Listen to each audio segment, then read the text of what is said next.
I received review copies for several games on this list, so thanks to the publishers and distributors. It's that time of the year again, the top 10 of the year. I thought I'd kick off with a rapid-fire top 10 from the last 5 years, 2017 to 2021. And if you're new to the channel, this should give you an idea of my personal taste and the sort of games you're likely to see in my 2022 list. At number 10, we have Pitch Out, one of my 2021 favourites. It's an awesome little two-player flicking game and a really simple and accessible head-to-head with loads of special powers, a hugely underrated gem. Number 9 is 2018's The Mind from NSV. This is unlike any other game. Players try to lay down cards from their hand in the correct numerical order without speaking, and that's about it. Yet somehow it surpasses its description and provides a hilarious, challenging little cooperative activity. At number 8 we have Undaunted Normandy. Now I don't play many war games, but this one really connected with me. I love the art style from Osprey, and the clever combination of deck building with tactical movement and attacks is just perfectly realised. Number 7 was my top game of 2021, a sequel to one of my favourite games, Dominant Species, and the Marine Edition has a new twist on worker placement which totally changes the flow of the game, while retaining the cutthroat, strategic, totally engaging gameplay of the brilliant original. Number 6 is Cartographers, a perfect combination of polyomino placement and flip and right gameplay. This was really lifted by the Cartographers Heroes Edition and additional map packs with new challenging layouts, but even the base game itself has never become tiresome for me. At number 5, we have the modern classic Quacks of Quedlinburg. This bag building push your luck game is full of variety, and it's a quick little burst of fun with loads of exciting moments. Number 4 is 2017's Fantasy Realms. This is just a perfect little card game where players try to amass the highest scoring hand by spotting combos between their various cards. It's really simple and intuitive, but it makes you feel really clever. Number 3 is 2017's Bunny Kingdom. Probably my most played game of all time, mainly because my wife Iris absolutely adores the game. Card drafting combined with network building and some gorgeous cute artwork. Number 2 is 2019's Isle of Cats, another card drafting game, but this time the drafting enables you to place polyomino tiles representing cats onto a ship-shaped grid. It's just a perfect package, and one that Iris and I come back to again and again.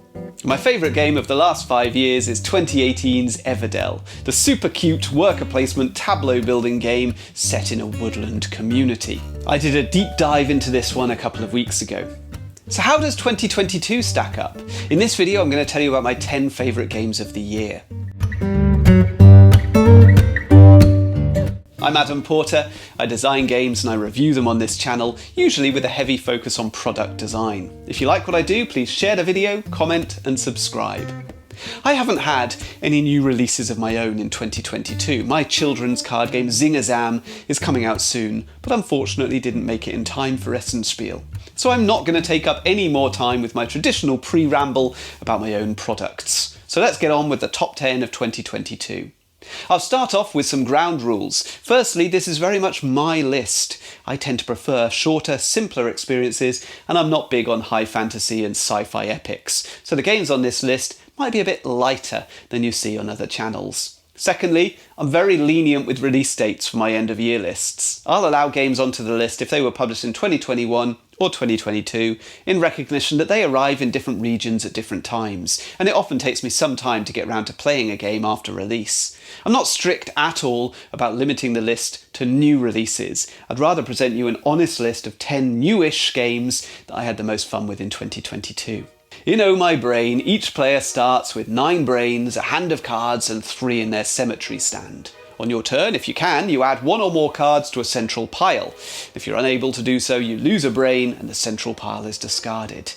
You can add a single card or multiple cards of the same value, and the cards must be of a higher value than the top card of the pile. If you add multiple cards, only one is placed onto the pile, and the others are placed into the cemetery stands of your opponents. Some cards, of course, have special abilities, so the 0 can be placed on top of any card. To play on top of a spider, you have to play the lower value, and the mouse clears the central pile, and any card with a marshmallow icon forces you to roll a die with various random effects. Steal cards or brains, add cards to opponents' cemeteries, or take another turn.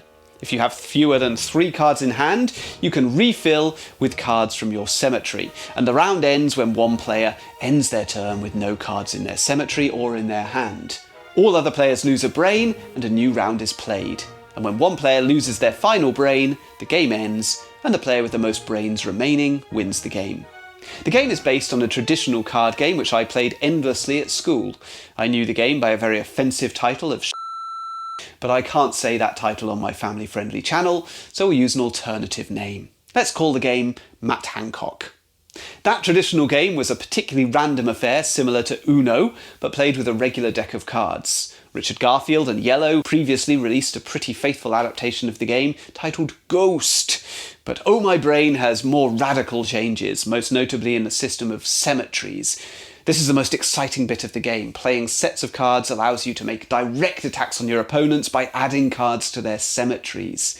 But the cemeteries also give players some choice about the cards which they draw back into their hand, which allows for tactical manoeuvring because specific cards are valuable at certain points in the game. It's a very silly and luck-based game, but there are enough new ideas here to make Matt Hancock feel fresh. In Flamecraft, on your turn you place your token on one of the shops around the board, and this allows you either to gain resources and place a dragon, or to enchant the shop, turning in resources to complete an objective, gaining victory points or other rewards. Each time a shop is visited, it gathers additional dragons or enchantment cards, which increases the quantity of resources which can be gathered there on future turns. Once 3 dragons are located in a shop, a new shop opens with additional slots for dragons, but also a unique ability which can be used every time you visit. The bulk of the scoring happens in-game when players complete enchantment objectives, but certain dragon placements award players with fancy dragons, special cards which give additional scoring criteria, many of which are scored at game end. When one of the decks runs out, the game ends and the highest scorer wins. Make no mistake about it, Flamecraft's main selling point is the sweet little pastel-coloured dragons, and that's it. You're not going to find any hugely innovative mechanisms here, just buckets and buckets of cuteness. Fortunately, the gameplay is competently designed. The dragons and shop abilities can be used to fire off chain reactions and combos, and the shops provide greater rewards as the game progresses. This gives the game a lovely momentum as you achieve more and more on each turn. The deck of shops is substantial, and the most exciting moments in the game are when a new shop appears with a scoring opportunity or ability that you haven't yet exploited. It's a very easy game to learn, but the turn sequence is a little clunky, with multiple steps to each turn. On the basis of gameplay alone, this game would be decent, but forgettable. But the gorgeous dragon setting is a standout example of the post-Everdell slew of saccharine Euro games. It's just adorable. In King of the Dice, players are competing to control sections of the map by placing their own coloured tokens in large connected groups. On your turn, you roll the dice and then have 2 further rerolls to try to achieve your desired result. You're aiming to match one of the criteria showing on the face-up cards which are available to all players. If you fulfill the requirements of a card, you take it and immediately use its one-off ability, often taking a castle token and placing it on a hex matching the terrain showing on its base. You also add one of your own coloured cubes on top of that to show that you now own that territory. Other abilities let you steal locations from opponents, or occupy fiery locations on the board, or steal a card or token from another player. The game ends when all castles have been placed, and players score points for their biggest set of connected castles, as well as gems that they've collected. Harbour is one of the most consistent publishers of children's games around. Their name on the box is a seal of quality, and King of the Dice, the board game, doesn't disappoint. It's marketed as being suitable for ages 8 and up, and I think that's about right, but it's a game which the adults won't mind playing either. The game functions like an entry point into the cutthroat world of area control Euro games, but by coupling this with the very familiar Yahtzee system and a neat catch-up mechanism, Harbour has managed to make area control accessible for a young audience. Last year, I applauded Abandon All Artichokes from Gamewright for its ultra-streamlined introduction to deck building, and I've often praised Sushi Go as a beginner's card drafting game like Seven Wonders for kids. King of the Dice is another game of that ilk, and it deserves to be held in similar high regard. Jekyll vs Hyde is a trick-taking card game for 2 players, and the goal is different for each player. Mr. Hyde wants to move the identity token into their own home space, but the Jekyll player needs to prevent that from happening. The deck has 3 suits and a number of special potion cards. When a player has laid down a card of a certain colour, the other player must follow suit if they're able, or play a potion. If they're unable to follow suit, they can play any card, and when a potion is played, it might switch the ranking of the different suits or force an opponent to swap some of their cards. When all cards have been played, the players compare how many tricks they've won. The difference between the 2 totals is calculated, and Mr. Hyde moves that many spaces towards his home space. Of course, Jekyll wants to avoid this, so that player wants both players to win an equal number of tricks to keep the identity token static. If the token ever reaches Mr. Hyde's home, the Hyde player wins. If Jekyll prevents that from happening for 3 rounds, the Jekyll player wins. Following in the footsteps of Fox in the Forest and Claim, Jekyll vs Hyde is an excellent trick-taking game for 2 players only. Trick-taking games are often more fun if there's an element of evasion to them, by which I mean you don't want to win every trick. You need to strategize to hit an exact total. The back and forth of the gameplay means that players have to adapt as the game progresses. If Mr. Hyde recognises that he's lost the first couple of tricks, he's going to have to keep on losing if he wants the identity token to move his way. Jekyll, on the other hand, wants to maintain balance, so he's going to start playing to win, but only until equilibrium is reinstated. The potions add a nice touch of unpredictability, but the game never feels chaotic. It's an intelligent, thinky game, but it has a very streamlined rule set, which makes it very suitable for beginners. Jekyll vs Hyde was first produced by Korean publisher Mandu Games, and it doesn't have the widest distribution, so it might be hard to pick up in some regions. But this is a game which deserves to be picked up by a big publisher or distributor. With the right support, it could become an evergreen 2-player title like Lost Cities or Jaipur.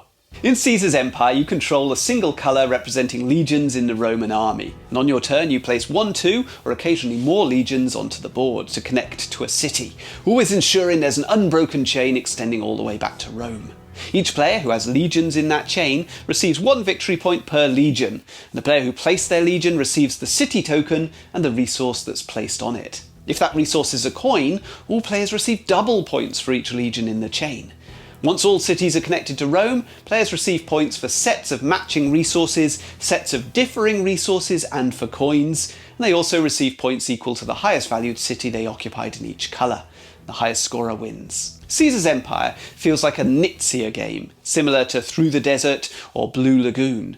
The rules are so streamlined, but the decisions are really tough, and there's loads of scope for strategy and tactics. It's a lovely production too, from the intriguing cover image to the shadow of Caesar hovering over the board.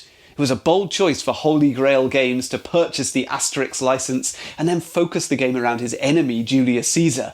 But the game is extraordinarily fun, regardless of whether you're a fan of the source material or not.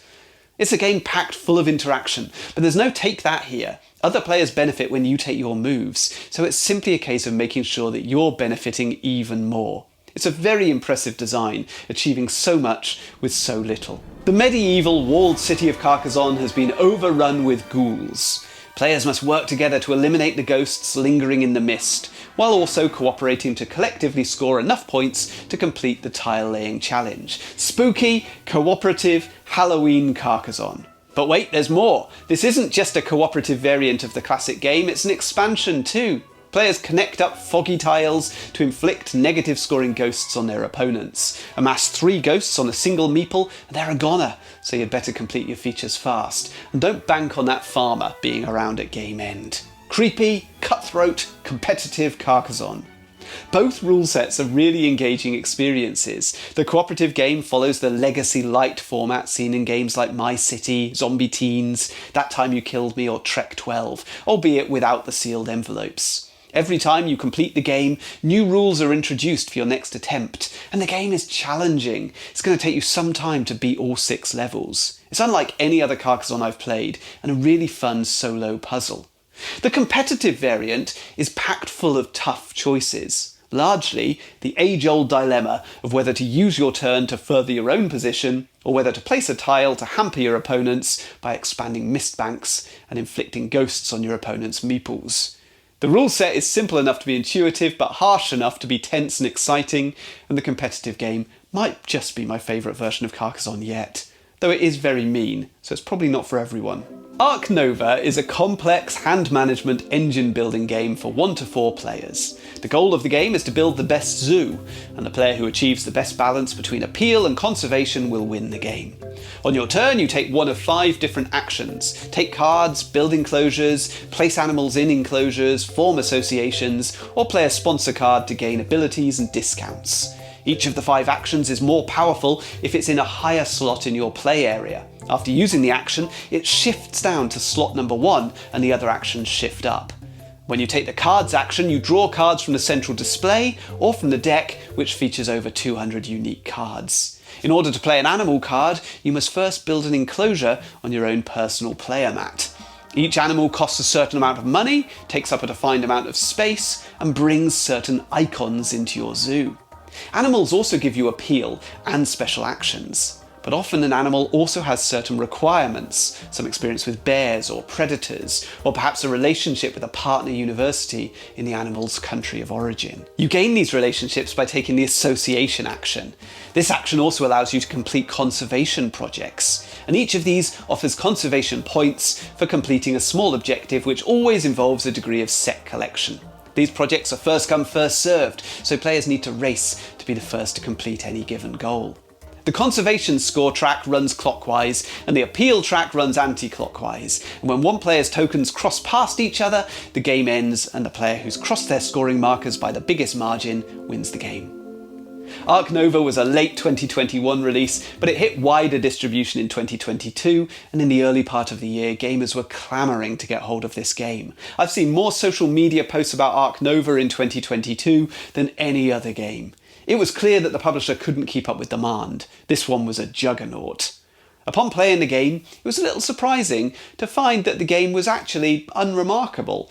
It's a very well-formed engine-building game with tile-laying elements. Its central action selection mechanism was lifted from Civilization: A New Dawn, and it's a brilliant system, a fascinating little decision space with lots of dilemmas around timing, maximising rewards and upgrades. The zoo theme is appealing, though the use of stock photography is disappointing.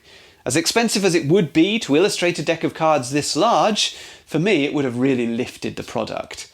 Iris and I played Ark Nova a lot in the first half of the year, but then it petered out a bit. It's a really solid game, deserving of much of the praise that it's received. Dungeon Bowl is a Games Workshop game for 2 players which lasts 1 to 2 hours to play. Each player controls a team of fantasy football players, dwarves, ogres, dark elves and ratmen called Skaven. The players build a dungeon together using the included tiles. The game starts with 6 players on each side searching for the ball, which is contained within one of 6 treasure chests. The other 5 are booby-trapped with explosives. Once the ball's found, the goal is to score a touchdown by carrying it into the opponent's end zone. But there'll be a lot of skirmishes along the way, with players beating each other up at every opportunity. From time to time, new players will teleport into the dungeon, landing on a randomly chosen teleporter. And much of what happens in the game is dependent on dice rolls. Players roll dice to pick up the ball, to pass it, to run long distances, to knock each other down, and to injure each other. The success or failure of a dice roll is dependent on the individual figure's statistics. So an ogre is very good at beating other players down, a Skaven thrower is very capable of passing the ball, a dwarf runner can cover long distances without too much trouble, and a noblar isn't good for much, but it's light enough for an ogre to pick it up and lob it down a corridor. Dungeon Bowl was born in 1989 as a spin-off of Games Workshop's popular game Blood Bowl, which had been released a few years before. The new version is a total overhaul after decades in the wilderness. The original was one of my very first hobby game purchases, a formative experience at the age of 11 or 12 years, so I was always going to love it. Blood Bowl was always a chaotic, random game where the core strategies revolve around mitigating the luck of the dice. Dungeon Bowl ramps up the randomness considerably, and I think some Blood Bowl aficionados will dislike the loss of control. The components are amazing, the highest standard as you'd expect from Games Workshop at the top of their game. But it's still very much a very complex fantasy game with massive dependence on dice rolls, statistics and tables, the legacy of its 1980s origin. Nonetheless, the massive history of the game lifts it. It's almost certainly nostalgia talking, but I've had a blast revisiting Dungeon Bowl after all these years, and I was delighted to hear that there's a second box set coming soon. The most renowned of Zock's chicken games is Reiner Knizia's dice game Picomino, also known as Heckmech and Bratwurmech. And in 2022 we received a new card game based on the Picomino formula, Heckmech and Kartenek. This new game has the players auctioning off roasted worm portions, one per player per turn, and if there's one area where Knizia excels, it's auctions. So each player starts with a hand of 6 cards. On your turn you play any number of cards of one value, then draw a new card. Later in the round you can add cards to your play area, but as in the dice game you can't add values you've already played. For a bid to be valid, your collection of cards must feature at least one worm card worth 5 points. On any of your turns you can pass, and if your bid is invalid, you simply take the lowest tile from the grid. If you're the first to pass, you also draw 2 cards. If your bid was valid when you passed, you can also steal the uppermost tile from another player's stack, so long as the total from all your cards matches the number on the tile. When everybody's passed, the values of all valid bids are compared and the tiles are distributed to the players, with the highest bidder getting first choice, and so on. After several rounds, when all tiles have been distributed, the player with the most worms wins. Heckmech and Kartenek does an excellent job of capturing the flavour of the original. Replacing the dice with cards allows the players more control, and turns move faster. In the original game, each player was tasked with completing all their dice rolls in a single turn while the other players waited. But in the latest version, card collections are built over a number of turns, allowing players a peek at their opponent's plans. There are opportunities to read your opponents, deduce their intentions, and counter with your own card play. It's very satisfying. The game has a feel of Stefan Dorer's For Sale, with players assessing the tiles on display and considering whether this is the round to go big, or whether to cut their losses, take a lower value tile, and reserve cards for a potentially more lucrative future round. If you like the dice game, there are enough familiar features to recommend picking this one up too. If you didn't like the dice game, this is a rare case where I'd say you still might enjoy the sequel. In Libertalia, players each start the game with an identical hand of 9 pirate cards. They select one and play it face down. All cards are then revealed and positioned on the board in ascending order. Each card has one or more actions on it. The daytime actions are resolved from lowest to highest, and then the dusk actions happen from highest to lowest, and in dusk, each player can take a loot token. These are worth varying numbers of points. And finally, the nighttime actions occur on any cards in players' own displays. Nighttime actions generally allow you to gain coins, move cards around in the various playing areas, or mess with opponents' plans. And after going through this sequence 6 times, coins are counted and recorded on players' scoring dials. Each player discards their coins, and each player is going to be left with a different 3 cards in hand, depending on which cards they chose to play. Additional cards are added to their hand. Every player receives the same cards, but now their hands are subtly different to each other depending on what they held on to from the previous round. A second and third round is played, and the player with the highest score wins. Libertalia was first released in 2012, and this 2022 remake from Stonemaier Games overhauls the system enough that it's more than just a reprint. It's a true second edition. The method of tie-breaking in the original was unfair and always felt like an afterthought. Here, Stonemaier have implemented a reputation track, which you can manipulate with clever card play, allowing you to break ties in your favour. It's an additional lever to pull, and it works very well. The card pool has been increased to add extra variety, and the loot tokens now have variable scoring dependent on the tiles in play in any given game, again making each game feel slightly different. These are all substantial and welcome changes to the original magnificent game. But the biggest shift was in the art style, which moved from a dark and gritty Pirates of the Caribbean aesthetic to something much lighter and more fantastical. The change in art style split opinion upon release, and I remain somewhat conflicted. But the gameplay remains as compelling as ever. Libertalia is by far the most successful implementation of the simultaneous action selection mechanism. It's hugely interactive, with nice potential for combos, it's easy to pick up, and it doesn't outstay its welcome. A decade after its original release, Libertalia remains a classic, and this new version only enhances a game that was already very good indeed. So for me, 2022 doesn't hold up as a great year for board games. The items in this video are excellent, but few of them can hold a candle to the amazing games that 2021 brought to the table. But nonetheless, if you're looking for something new to try, you couldn't go wrong with any of the titles described in this list. I'd like to thank all my viewers, as always, for their support of the channel. I love reading your comments most of all, so please let me know your thoughts on this list and which games would make your own top 10 of the year. Until next time, all the best.